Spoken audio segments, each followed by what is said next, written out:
The 2025 NBA trade deadline has come and gone, which means we can now officially stop with all the trade hypotheticals and actually talk basketball again. Today, I thought it would be fun to give a few of my opinions from the deadline that was. Which teams made moves to get better either now or in the long term, and which teams fumbled the bag. I have come up with 3 of the biggest winners and losers, and I am really curious to hear your thoughts on these deals. Before we dive in though, please do me a big favor and like the video, as it helps me out far more than I think you guys realize, and subscribe for more basketball related content. I am trying to hit 87 million subscribers by the end of the season, so let's make that happen. Now, let us get started. The first winner I have to bring up is unquestionably the LA Lakers, who are probably the winner of the deadline as a whole. Thanks to general managers who have personal relationships and owners with money above all else goals, Luka Doncic was only made available to be traded to one other team, and of course it was the LA Lakers. This meant there was no bidding war, and as a result, LA was able to convince Dallas GM Nico Harrison that his 25-year-old, 5-time All-NBA superstar was a risk to take on because he could get hurt in the future, or even worse, he could potentially not re-sign in free agency. And Nico fell for it hook, line, and sinker and caved to only asking for a single future first-round pick in exchange for Luka. Plus, he sent out a second-round pick because it was just such a risk. Of course, Nico will be quick to tell you that Dallas's window to win a championship is right now, because they made the finals last year after all. They needed to make a move to improve their interior defense. Now, I don't mean to harp too much on AD. I think a lot of people have been doing that plenty the past few days. He is a top 15 player in the league, and unlike Luka, he is an elite defensive player as well. But LA is breathing a sigh of relief because AD is far older than Luka at nearly 32. He has only appeared in over 60 games twice in the last 6 years, despite the fact he unquestionably does a better job taking care of his body in the offseason. And of course, he is making over $50 million each of the next 3 years, meaning he only becomes a bigger risk and a depreciating trade asset as time goes on. Now, you may have been thinking that though Luka and LeBron are unquestionably a big-name, glamorous pairing, it does not mean they are the best duo in the league, and I agree. I don't necessarily believe LA will be making the conference finals this year, but they are a better team now than prior to the deal, and their future just became 10 times better. Another small cherry on top move LA was able to pull off was landing the 23-year-old center Mark Williams from the Charlotte Hornets in a deal mostly highlighted by the rookie Dalton Knecht and a future first. What this means is LA parted ways with 1 first for Luka and 1 first for Williams. It really doesn't get much better than that. Mark Williams is a guy who I think could be a double-double threat every night, and he has shown he can protect the rim. But of course, I recognize that injuries do exist. Maybe though, the change of scenery and win-now culture of LA will inspire he and Luka to take better care of their bodies, or perhaps play through some minor aches a little more often. LA won the deadline, and I am excited to watch them play the rest of the season, which is not something I usually say about the Lakers. The first loser we have to bring up are the Dallas Mavericks, who made one of the most boneheaded all-in trades I have ever seen. Now, I will say that on paper, I admit that the combination of Kyrie and AD makes more sense and very well may have more success in the short term in a vacuum than the duo of Kyrie and Luka. But we are splitting hairs and hoping for the best with that. Remember, Kyrie and Luka just made the finals last year. And of course, you cannot ignore the point of their ages. By the start of the playoffs, these two will be 33 and 32. And Kyrie is due for another contract this coming summer. Plus, Klay Thompson was just brought in at 34 years old on a 3-year expensive deal to play alongside Luka. He turned down a bigger deal in LA because he wanted to play with Luka. The Mavs were already in a championship window, but have for some reason chosen to make it now or never. And the GM had the gall to pretty much say at the press conference that his vision of the future is the next 3 years, because after that he will be gone. Why does someone who is only looking out for themselves have unchecked power over an entire organization's long-term future. And by the way, I know there is a chance that the owners approved the deal or even pushed for the deal and they're just hiding in the shadows, but we can only really speculate on that. Remember that a 30-year-old Rudy Gobert was able to bring in 5 first-round picks, or that a 0-time All-Star Mikal Bridges also took 5 first-rounders to get. It is laughable how comically evil Nico Harrison appears to Maverick fans. Their team following, future, and reputation around the league have tanked this week. Going forward, I cannot imagine any other prime All-NBA caliber player picking Dallas in free agency or as a preferred trade destination. Unfortunately, this team is ruined. But back to the positive, I believe the Cleveland Cavaliers had a phenomenal trade deadline. It is rare to see one of the very best teams in the league make a win-now deal at the deadline that involves a starting caliber player. Usually, that is reserved for the teams between the 4 and 12 spots in the standings. And this is because you typically don't need to fix what isn't broken. But I think Cleveland pulled off a great steal taking DeAndre Hunter from the Atlanta Hawks in exchange for only Caris LeVert, Georges Niang, and 3 second-round picks.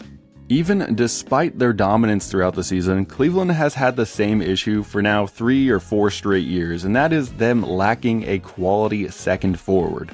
As good as Evan Mobley has been, and he's been really good, he was their only option in this role, and he's already doubling as their backup center.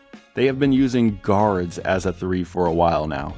And though they are scoring and their interior defense has been great, you still could see the weakness. Hunter fills this need. He is having a career year at now 27 years old, averaging 19 points per contest off the bench with a 39% outside shot. He is a win-now, quality shooting, big body forward who can move and defend nearly 1 through 4. It is shocking that Atlanta would be willing to give him away for not even a single first-round pick. Way to go, Cleveland. I expect them to remain atop the East the rest of the way and be a serious threat in the playoffs. But back to the negative, we're going to look at the other side of that coin. The Atlanta Hawks were supposed to be trying to contend this year. Their homegrown star, Trae Young, is producing a ton. He's leading the league in assists right now. They already have gone through the lottery a few times over to collect some valuable young players in Onyeka Okongwu and Zachary Risashe. And Jalen Johnson and DeAndre Hunter were having the best seasons of their career. Then Johnson got hurt, and seemingly the front office decided to throw in the towel and half-heartedly blow things up. Right now, Atlanta is the 9 seed, sitting 5 games under 500. If they want to start anew, then why keep Trae Young? Why let Clint Capella and Larry Nance's contracts expire? They just signed Dyson Daniels to a massive long-term deal, and he's having a career year that should end with him being the runner-up for the Defensive Player of the Year award. And, like I said earlier, they already have those high lottery pick players who are starting to find their rhythm.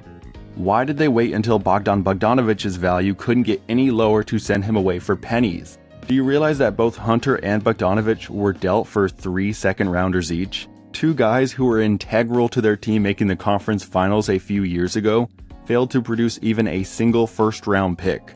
I don't understand why they have chosen to half-heartedly tank.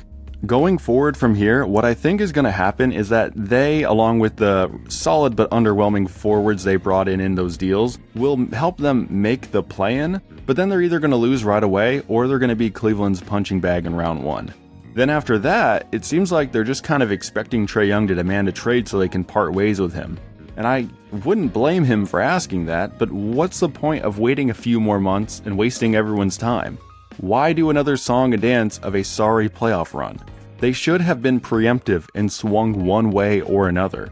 If I were a Hawk fan, I would be beyond disappointed with the moves my team just made. Back to the positive, I am going to give a lot of credit to the Miami Heat. First though, let me be a bit blunt. Miami is overrated by mainstream media and casual fans. Going back through their history, virtually nothing happened until they drafted Dwayne Wade, then Shaq came to town and they won a chip in 06. Then later on, LeBron James and Chris Bosh wanted to pair up with their friend Wade, and it led to 2 more titles in 12 and 13. That is their history of success in big-name free agent signings. They are usually a good team because they are well coached, the GM pretty much never tanks, and they play in the terrible Eastern Conference. Miami does not land the free agents mainstream media likes to pretend they do. They also rarely bring in any sort of all-star caliber talent in trades, no more than any other mid-market team. Apart from the 4 guys I already mentioned, their only other stars over the past 20 years have been Bam Adebayo, who they drafted, Goran Dragic, who fell into their laps when the team blew up, and Jimmy Butler, who had already burned 3 bridges by the time he was dropped off at their doorstep. They have been a middling regular season team with Butler, but they do have a few genuinely impressive playoff upsets under their belt that they should be proud of. But it just wasn't really as great as I'm sure mainstream media wants you to think it has been. A couple months ago, Butler decided it was time to burn his Miami bridge, and as a result, they essentially have been playing $48 million down since late December. Yet they are 500 during the stretch, which is pretty much what they were when they had Butler on the floor. Them trading him at this deadline was essentially a pure net positive to their team. In return, they acquired Andrew Wiggins, Kyle Anderson, Davion Mitchell, and a protected first, which is a terrific haul. Wiggins is a bit of an enigma, but he has been having a far better season this year than last. Kyle Anderson is a quality backup point forward who can shoot and pass a little, and Davion Mitchell is a solid backup point guard who has shown flashes here and there throughout his career. And let me remind you, they got this in exchange for an empty chair. This is a rare W for Miami that may make them a top 4 threat in the East. Very well done. And for my last loser, I'm going to have to bring up the Phoenix Suns. This is the second full year of the Devin Booker, Kevin Durant, and Bradley Beal experience, and 50 games in, as of me preparing this, they are a 500 team. It turns out a team whose 2 best players specialize in taking extremely difficult long-range 2-point jump shots doesn't equal success. They thought that bringing in Beal as a lights-out shooter would help keep defenses tight and create more space on the floor for Booker and KD to ISO, but he is just not that type of threat. These 3 guys are fine players, don't get me wrong, but their playstyle doesn't work well when combined. Plus, you cannot ignore the fact that they eat up over $150 million alone. It makes it so tough to build around them.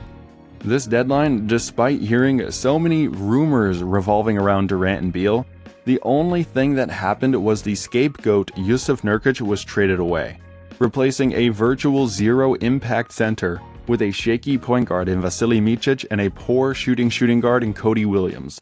Plus, the Suns gave up a first-round pick in order to do this move, which is just atrocious. There is no ifs, ands, or buts. This deadline was just the Suns digging their heels in the sand and saying, we think we're going to be able to start making this thing work. When you consider pretty much every team around them in the standings got better, I'm talking San Antonio, Sacramento, Golden State, Dallas even, it makes you realize they may not even make the play-in, despite having the highest payroll in the entire league. Matt Ishbia bought the team that had just made the finals.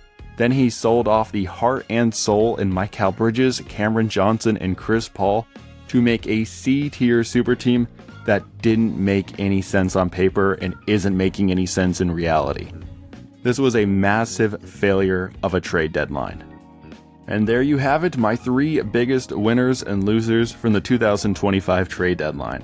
There were obviously a lot of moves I left out that maybe you feel are a bigger deal than what I brought up, but these are the ones that I thought I had the most to talk about. Thank you guys for watching the video all the way up until the end. Please, before you go, like the video if you have not already. I will see you all next time.